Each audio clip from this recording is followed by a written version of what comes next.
anti-marocaine empruntée par le régime algérien, elle est excessive, elle est tellement excessive, exagérée, qu'elle génère de crise en crise. Hein, en crise en crise. On s'est disputé avec l'Espagne, notre partenaire, notre deuxième client au niveau du gaz algérien.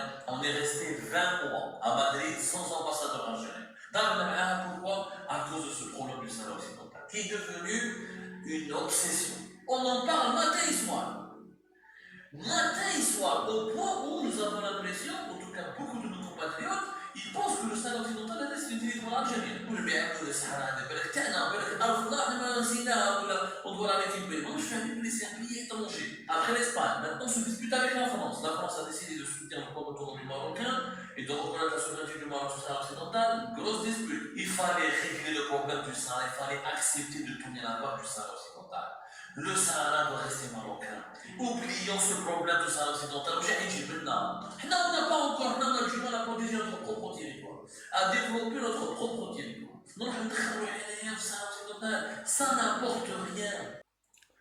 هذا الشباب عبدو السمار لأول مرة تيعترف بأن الصحراء مغربية وتيهضر لأول مرة في الحياة ديالو. أنا متتبع يعني مواظب ديالو، أول مرة يعترف بمغربية الصحراء ويتكلم بحرقة على الوطن ديالو الجزائر، ويعترف لأول مرة في المسيرة ديالو. هو صحفي في فرنسا يعني معارض للنظام الفرنسي وعمره ما اعترف بمغربية الصحراء. لأول مرة لا راح تهضر بحرقه ديال ان هذه القضيه ديال الصحراء غير هي مفتعله من طرف النظام الجزائري وتتعطل التنميه في المنطقه، وهي اللي كانت السبب في انها يتم الشلل في ما يسمى مشروع المغرب العربي. وذكر بالاسم عمار السعداني بالمناسبه غادي نعطيكم الصوره ديالو. هو هذا عمار السعداني، c'est ça, Ammar Saadani. Je vais faire comme ça. Voilà, Ammar السعداني هو كان دار واحد الاعتراف لجريدة جزائرية في 2019. وبالمناسبة عمار السعداني هو رجل سياسي محنك جزائري قح، وكان أمين عام ديال أعرق الأحزاب في الجزائر اللي هو لو FLN بالعربية، يعني جبهة التحرير الوطني، بحال تقول حزب الاستقلال عندنا هنا في المغرب، يعني حزب عريق وعنده شرعية تاريخية. هو كان أمين عام ديالو لمدة ديال 3 سنين من 2013 ل 2016. وكذلك كان رئيس مجلس النواب، ما يسمى عندهم في الجزائر المجلس الشعبي الوطني. ومباشرة مورا التصريح نظام العسكر غادي يلفق له تهمة ديال الفساد، وغادي يخونوا، غادي يلفق له تهمة ديال الخيانة العظمى، مما اضطر هذا انه يهرب لانه كانت تبعه ماشي غير تهمة الفساد، تهمة الخيانة وبتهمة الفساد كذلك، وتيطعنوا له في الذمة ديالو، مما اضطره الى الهروب الى فرنسا. وفرنسا ما قبلتش التسليم ديالو للجزائر، ومن فرنسا عاوتاني عاد الى المغرب وطلب اللجوء. وتنظن راه مازال الحدود الساعه يعني يتمتع باللجوء السياسي ديالو في المغرب. وهذه القوله ديالو خلال واحد المقابله TSA، مناسبة TSA بحال تقول جريدة هيسبريس حنا عندنا في المغرب. حتى TSA كانت أول جريدة إلكترونية في الجزائر. Qu'est-ce qu'il dit? Je considère d'un point de vue, je considère d'un point de vue historique que le Sahara est marocain et rien d'autre. Il a été enlevé au Maroc au congrès de Berlin.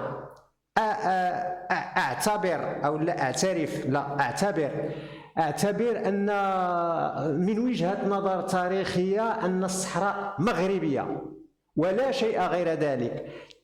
تم اختطافها، تم اختطافها أو لا تم انتزاعها من المغرب في مؤتمر برلين. ومؤتمر برلين جاء في القرن 19، يعني ما بين 1884 1885. Salam alaikum, j'espère que vous allez bien.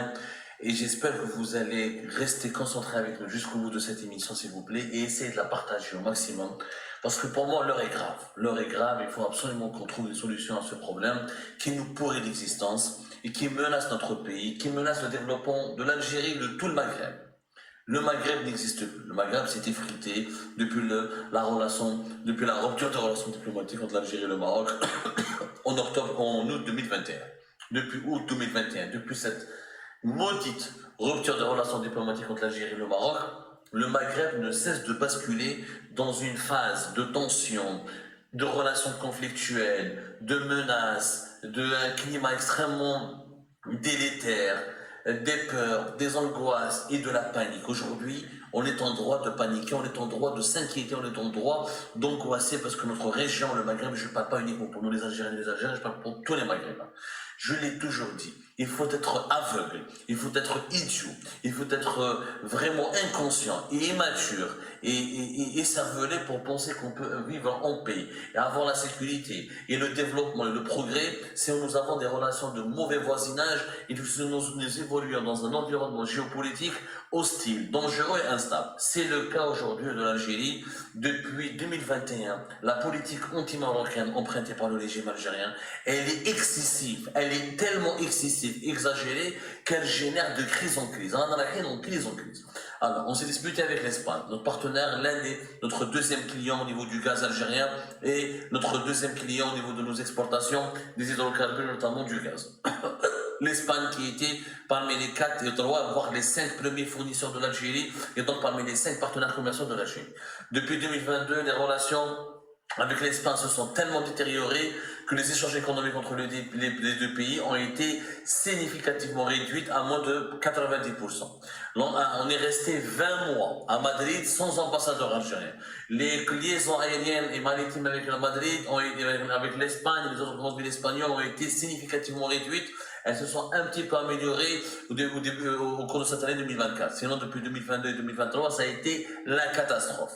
20 mois, jusqu'à la fin de l'année 2023 pour avoir un ambassadeur sur place. On est passé, les entreprises espagnoles étaient importantes pour l'Algérie. L'Espagne exportait vers l'Algérie pour 2,9 milliards d'euros en 2019, pour 1,9 milliard d'euros en 2020 et 1 milliard et quelques d'euros en 2021. Et depuis, on est à moins de 500 millions de dollars, à moins de 500 millions d'euros pratiquement. C'est une chute excessive et grave, ce qui a encore une fois provoqué, pénalisé plusieurs entreprises algériennes qui avaient des partenariats avec les entreprises espagnoles, ce qui a provoqué aussi un énorme problème d'inflation et de pénurie, puisque les traditionnels fournisseurs espagnols du marché algérien ont été éjectés très brutalement. On n'a pas su les remplacer, on n'a pas su remédier, on n'a pas calculé les conséquences d'une rupture des stocks et le risque d'une pénurie sur le marché algérien, et ça a causé une catastrophe notamment dans le secteur de la volaille où les prix de la viande de poulet jusqu'à aujourd'hui, depuis 2022 jusqu'à aujourd'hui, ne cessent d'augmenter d'un mois à un autre, d'une année à une autre, entre 30 et 40%. C'est énorme, c'est vraiment énorme. On calcule pas les conséquences, mais avec l'Espagne, non seulement on n'a rien gagné, je dis bien, on n'a absolument rien gagné sur le plan géopolitique. Les Espagnols n'ont pas changé d'un iota leur position. Il y avait 189 000, presque 190 000 entreprises espagnoles qui travaillaient avec l'Algérie.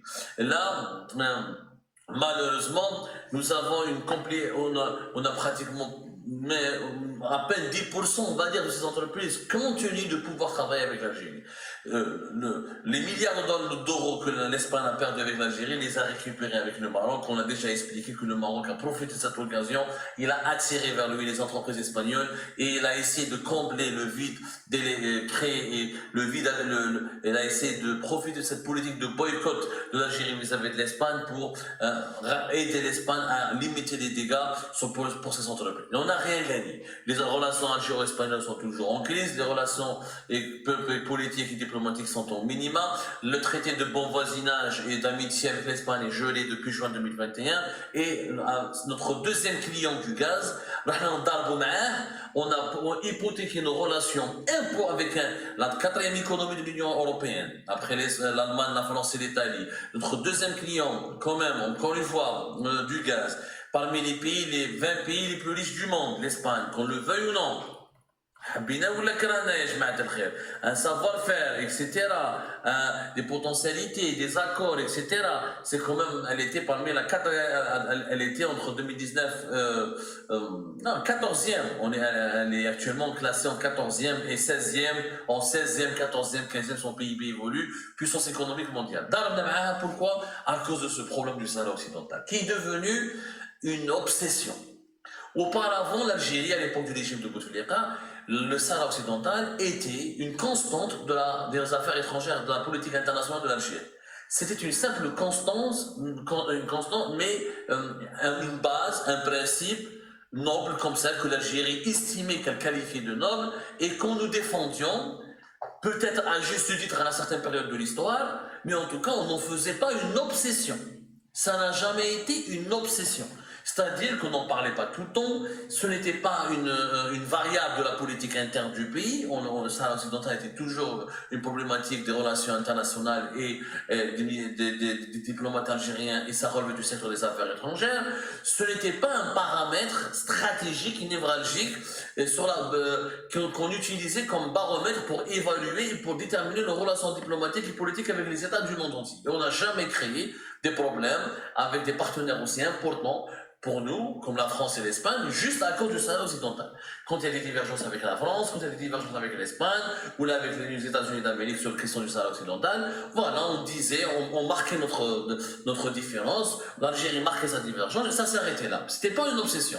On n'est pas allé jusqu'à rompre les relations diplomatiques, et on n'en parlait pas régulièrement, comme à l'époque du régime de Bouteflika. Le Sahara occidental, c'était l'APS, quelques médias publics moudjahid, je suis à l'expression jeune indépendant, les médias les plus anti-marocains en Algérie, et quelques fois dans la radio le NTV. Maintenant, ça a complètement changé. Le Sahara occidental, on en parle matin et soir. Matin et soir, au point où nous avons l'impression, en tout cas beaucoup de nos compatriotes, ils pensent que le Sahara occidental c'est un territoire algérien. Je vous assure, des citoyens algériens, et ou des Algériens et des Algériens, ou les Abdou de Sahara, des Belek Tana, Belek Arfna, on doit la récupérer. Moi, je fais un c'est un pays étranger. Ça, c'est une question qui ne concerne pas le territoire algérien. Je vais on en parle matin et soir. Donc, après l'Espagne, maintenant on se dispute avec la France. La France a décidé de soutenir le plan d'autonomie marocain et de reconnaître la souveraineté du Maroc sur le Sahara occidental. Une grosse dispute. Pas d'ambassadeur depuis le 30 juillet 2024. Boycott des importations françaises. Ça, vous allez voir, je l'ai mis en garde. Je vous ai mis en garde. Mais ça va produire des conséquences désastreuses pour les Algériens et les Algériens pour leur pouvoir d'achat. La France est notre deuxième fournisseur après la Chine. C'est quand même le premier, le deuxième et l'un des trois premiers fournisseurs pour les matières agricoles alimentaires. On en a parlé tout à l'heure dans une émission. Remplacer les produits français que nous mangeons, que nous consommons, les voitures françaises, les équipements français, aussi rapidement par d'autres fournisseurs, ça va être extrêmement compliqué. Ça prendra du temps, ça va nous coûter plus cher. Du coup, l'inflation va augmenter en Algérie, les pénuries vont s'aggraver, et les entreprises algériennes qui avaient besoin de faire des partenariats qui avec comme fournisseurs des entreprises françaises pour leurs activités de production, pas pour la revente en l'état. Il y a des machines qu'on devait ramener de France, des pièces de rechange qu'on devait ramener de France, de l'expertise du savoir-faire qu'on devait ramener de France, sans parler des matières premières agricoles par exemple. Et ben ces entreprises algériennes vont être extrêmement pénalisées. Donc on va avoir beaucoup de déséquilibre dans notre pays. Tout ça pourquoi? Pour le Sahara occidental. Et le Sahara occidental, on s'est disputé avec nos deux partenaires économiques parmi les plus importants. Mais à part la Chine et l'Italie, les deux autres plus importants partenaires économiques de l'Algérie sont l'Espagne et la France. Un morceau, je dis bien un morceau, et je pèse mon mot, de désert rocailleux où la population est de 400 000 habitants. Parce que nous n'avons pas de problème avec les Marocains concernant le territoire algérien. Le Maroc, je le rappelle et je le dis 1000 fois, n'a plus de prétention sur le territoire algérien. La convention signée à Rabat en 1972, elle a été ratifiée, qui a été signée à l'Iel-Yanès, qui a été signée par Abdelaziz Bouteflika, quand il était ministre des Affaires étrangères, et par le ministre des Affaires étrangères marocain à l'époque, Ahmed Taibi Ben Hima, elle enterre définitivement le problème du tracé frontalier entre l'Algérie et le Maroc. Il y a quand même 9 articles, 98 pages, elle est consultable sur Internet. Le Maroc et l'Algérie n'ont plus de problème concernant leur tracé frontalier depuis le 25 juin 1972. Le Maroc, il a ratifié, il a fini, il a tardé pour ratifier cette convention, elle a été ratifiée en 1992. L'Algérie l'a ratifié très rapidement, parce que ça protégeait notre territoire national contre, auparavant, les velléités expansionnistes de certains dirigeants marocains, mais c'était à l'époque, les années 60, les années 70. Et je rappelle encore une fois, vous pouvez aller voir le site des Nations Unies, depuis le 30 juillet 2002, cette convention relative au tracé frontalier entre l'Algérie et le Maroc a été enregistré par le secrétariat général des Nations Unies, et donc les deux pays n'ont pas de problème concernant leurs frontières. Le Maroc n'a jamais revendiqué une partie de notre Sahara. Et ni Tindouf, ni Béchar, ni Wallou, depuis 72. Donc nous n'avons pas de problème avec le Maroc concernant notre frontière. Le Sahara occidental, c'est un conflit, il relève de l'ONU. C'est l'ONU qui l'a déclaré territoire non autonome dont la population ne s'administre pas encore par elle-même. Le Maroc a fait une proposition qui est l'autonomie. On en fait une obsession. Pourquoi en faire une obsession au point où le Sahara occidental est devenu un baromètre, plus qu'un baromètre, la boussole de nos relations internationales. C'est devenu la référence absolue, comme le Coran, c'est devenu une Bible, un Coran. ان شاء الله يجيك شي واحد في السلطه الجزائريه ولا في الصحافه الجزائريه يقول لك هذه الصحه الغربيه مذكوره في القران بعيد الشر كل حال ربي يسمح لنا. C'est devenu de la folie. Il y a un cadre qui est l'ONU. Que l'Algérie continue à défendre l'indépendance du Sahara, c'est son problème, ça peut se comprendre entre guillemets. Mais se disputer avec la France et avec l'Espagne, c'est extrêmement grave. Et pourtant maintenant je vais briser un tabou. Wallah al-Adim, à l'époque, on aurait dû écouter quelqu'un qui en 2019, il nous avait conseillé sagement d'aller régler ce problème définitivement. Wallah al-Adim, je vous le dis, je le redis, je le pense, et je sais que je ne vais pas être apprécié par beaucoup de dirigeants algériens, ils vont m'insulter là-dessus, mais Ammar Saïdani avait raison. Il fallait régler le problème du Sahara, il fallait accepter de tourner la page du Sahara occidental. Le Sahara doit rester marocain. Oublions ce problème du Sahara occidental. Au lieu d'aller financer le Polisario qui nous coûte, on en a parlé, plus d'1 milliard de dollars chaque année, on en a donné des chiffres, on a fait une enquête fouillée, etc.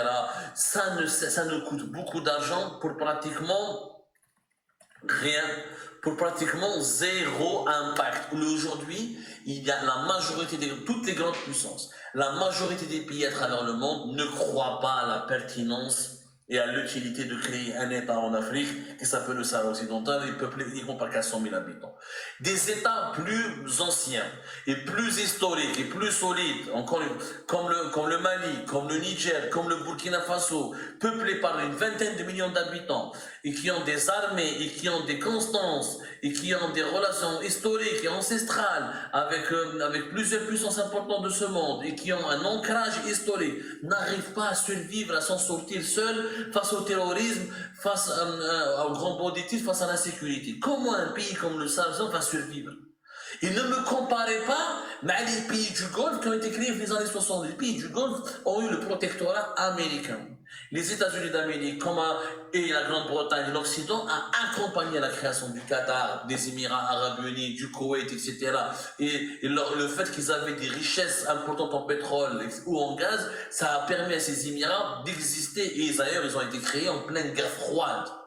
Il y avait un contexte politique totalement différent. Et le fait qu'il y ait le parrainage américain et occidental a stabilisé ces Émirats et ça leur a permis de se développer. En réalité, ce sont des pays, des créations occidentales vivant selon un modèle culturel islamique ou arabe. Mais la forte domination de l'influence occidentale sur les pays du Golfe leur a permis d'avoir une protection. Mais qui va permettre au Sahara occidental de se développer? Qui va le protéger? L'Algérie. On n'a pas encore, on a du mal à protéger notre propre territoire, à développer notre propre territoire, à essayer de rattraper ce que nous avons, ce que nous accusons comme sous-développement. Ça n'apporte rien. Et Ammar Saïdani en 2019, il avait totalement raison. Qu'est-ce qu'il avait dit en octobre 2019 Ammar Saïdani dans une interview accordée à TSA? Je pense que l'Algérie a versé pendant 50 ans des sommes faramineuses à ce qui est appelé le Polisario. Et cette organisation n'a rien fait et n'est pas parvenue à sortir de l'impact.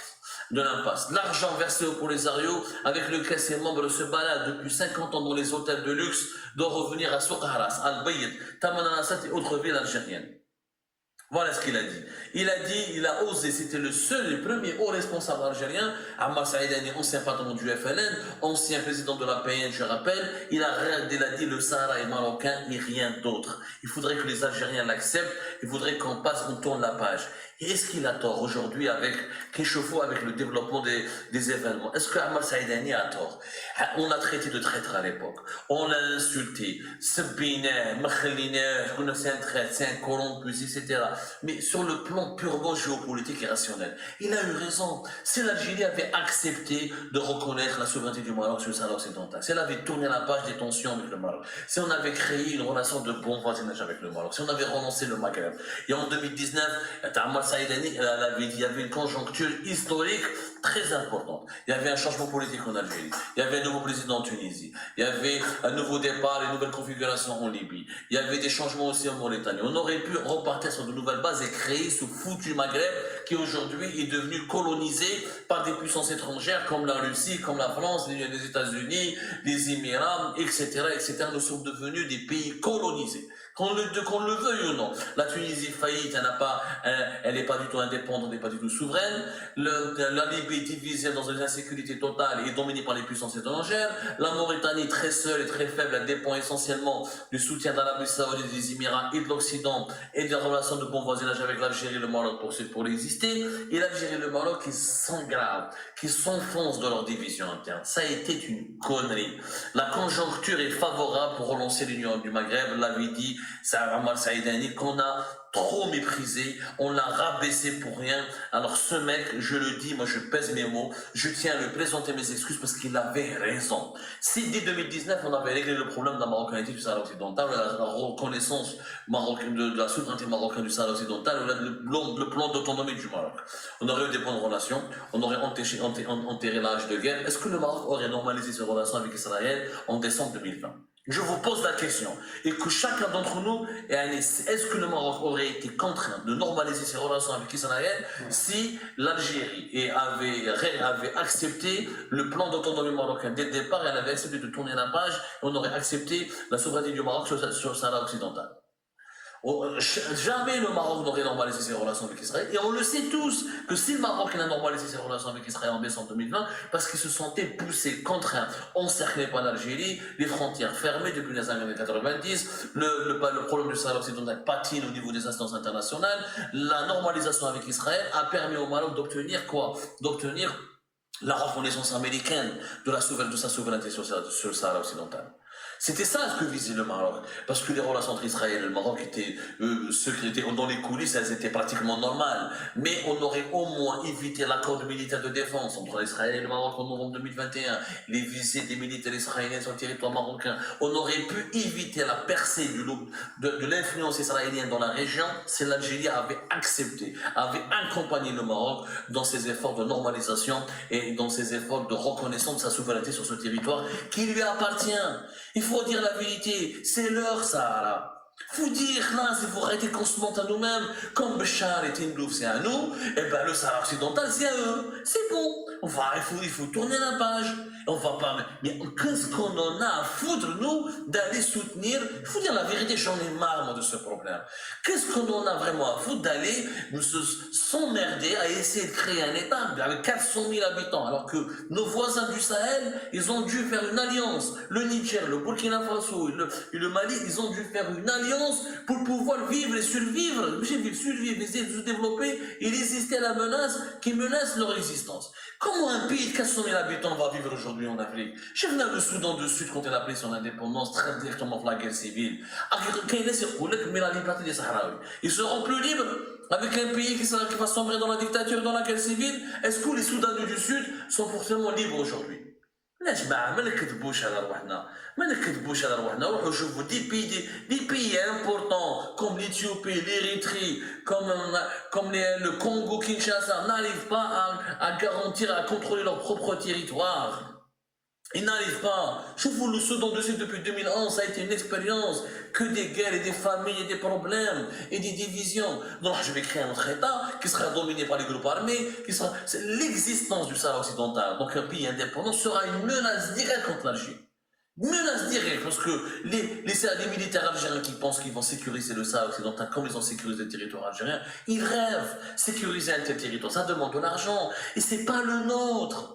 Il faut qu'on arrête, historien, un historien algérien, il est parti à l'ONU, et en fait il n'est même pas historien, il est vétérinaire, scientifique, mais il s'est converti en historien, il a parlé de certaines preuves historiques. L'histoire n'explique pas tout. Mais l'Alsace, en Europe, il y a des territoires qui appartenaient, qui étaient allemands à un moment donné, et qui sont redevenus français, qui étaient tchèques, qui étaient polonais, qui étaient allemands auparavant. Si on applique l'histoire, si tous les pays du monde réfléchissent comme les Algériens, mais à un moment donné, il y avait 3 ou 4 tribus qui étaient indépendantes, mais beaucoup de micro-États vont exister. Même les il y a eu il y a des preuves historiques aussi durant une bonne partie de l'histoire, il y a eu des relations intrinsèques et même de rattachement entre le Maroc et le Sahara occidental. Ça, on ne peut pas aussi l'oublier. Non, arrêtons les conneries. Ce pays ne peut pas exister. Les grandes puissances n'en veulent pas. Les pays africains n'en veulent pas. Même les gens, même les géopoliticiens, les experts les plus simples, qui n'ont pas vraiment un sens aigu, même ceux qui ont des diplômes les plus simplistes dans les sciences politiques internationales, dans les relations internationales, ils veulent que cet État n'est pas viable. L'État du Sahara n'est pas fiable, ça serait une connerie, ça serait un foyer d'insécurité, de terrorisme et d'instabilité dans toute la région. Voilà, Ammar Saïdani, il a osé le dire. Le Sahara est marocain, rien d'autre. رجوعا للقول او التصريح ديال الامين العام السابق لجبهه التحرير الوطني عمار سعداني، واللي كيذكروا الصحفي بزاف وتيقول لك راه خصنا نعتذروا له الان لانه في ذاك المرحله في 2019 خوناه رجعناه خائن والان وقفنا على كلامه، وتيقدم له هو الاعتذار ديالو كيف ما لاحظتوا في لا فيديو. شنو تيذكر هنا؟ قال لك الصحراء انتزعت من المغرب في مؤتمر برلين. شنو هو مؤتمر برلين؟ مؤتمر برلين هو ذاك المؤتمر اللي ينظر اليه، كان بعدا تقام هو في 1884 حتى 1885، يعني سنه ديال المفاوضات. سنه ديال المفاوضات بين من؟ بين القوى الاستعماريه العظمى، وينظر لهذا المؤتمر ديال برلين، مؤتمر برلين اللي اجتمعت فيه القوى العظمى باش تقاسم الارض ديال افريقيا. كان بشكل عام هي اللحظه اللي، هذا مهم نقولوا، اللي جلسات القوى الاستعماريه حول الطاوله، وحنا ما تنعرفوش نجلسوا حول الطاوله، حنا والجزائر ما تنعرفوش نجلسوا حول الطاوله ونحلوا مشاكلنا. القوى الاستعماريه في اواخر القرن 19 باش تقلب على مصالحها جلسات نحو الطاوله في هذا مؤتمر برلين. وشنو كان الهدف؟ هو اقتسام، واقول اقتسام وتقسيم دول افريقيا. غادي انت تاخذ هذه، انا ناخذ هذه، ونتراسيو لهم الحدود بالمسطره. الدول الاستعماريه الحاضره حول طاوله المفاوضات انذاك، واللي كانت برافو تيجلس يحل مشاكله حول الطاوله ديال المفاوضات، كانت بريطانيا، فرنسا، المانيا، بلجيكا، البرتغال وايطاليا. وبموجب هذه الاتفاقيه ولا هذا المؤتمر ديال برلين، بريطانيا غادي يتفقوا على انها غتاخذ كينيا، تنزانيا، مالاوي، اوغندا، نيجيريا، غانا، زامبيا، وبعض الدول الميكروسكوبيه اللي ما معروفاش كاع، مثل مثلا جنو سي با شنو سميتها، رودينيزيا. شنو غادي تاخذ بلجيكا غادي تاخذ الكونغو، يعني كما تتسمى سابقا زاير، الان سي لا ريبوبليك ديموكراتيك دو كونغو. غتاخذ كذلك بوروندي، وغتاخذ رواندا. المانيا غتاخذ زامبيا، ومازال الان كاينين المان تما عندهم اراضي شاسعه جدا، وخلق مشكل لي زانديجين، خلق مشكل اصحاب الارض الزامبيين. عندهم بنادم عنده 40 هكتار 50 هكتار 60 هكتار من عهد الاستعمار، وشاريها وداير لها التيتر فونسي، عنده عليها الملكيه من المحافظه العقاريه. كانت البرتغال بموجب هذا الاتفاق ديال برلين كما قلت في 1884 دام حتى 1885. البرتغال غادي تاخذ انغولا، غادي تاخذ غينيا بيساو، وغادي تاخذ عاوتاني مجموعه ديال الدول صغيره جدا. اسبانيا غادي تاخذ جزر الكناري، وغادي تاخذ اجزاء من شمال المغرب، وتنظن حتى شي اجزاء من شمال اسبانيا وتونس. صحوا لي الا كنت خطا، يعني شي مناطق كانت استعمرتها مده مؤقته حتى رجعتها لفرنسا. كذلك غادي تاخذ غينيا بيساو كما قلت. نو اسبانيا ce qu'on appelle le fond du problème، العمق ديال المشكل انها استعمرت الصحراء الان اللي كانت تسميها انذاك الصحراء الاسبانيه، كانت تتسمى انذاك الصحراء الاسبانيه. فرنسا معروفين المستعمرات ديالها في افريقيا، راه من المغرب جر تل الغابون تل كوت ديفوار تل ساحل العاج تل غينيا كلها ديالها. هذا هو مؤتمر برلين، هكا تتراسى فيه المستقبل ديال افريقيا. وإحنا مازالين تنعيشوا لي كونسيكونس، النتائج، احنا مازالين تنعيشوا هذه النزاعات حول الحدود. المرض جاي من مؤتمر برلين اللي ذكروا عمار السعداني الله يذكره بخير. وهذا التصريح راه عنده التوقيع ديالو، هانتوما تتشوفوا من التحت، يعني موقع هذا التصريح، موقع عمار السعداني ancien secrétaire général du FLN c'est-à-dire le Front de Libération Nationale dans un entretien accordé à TSA. عمار السعداني الأمين العام السابق لجبهة التحرير الوطني خلال مقابلة أجراها مع TSA كما سبق الذكر جريدة إلكترونية جزائرية، يعني تصريح من داخل الأرض الجزائرية، والرجل كان مقتنعا آنذاك بما يقوله.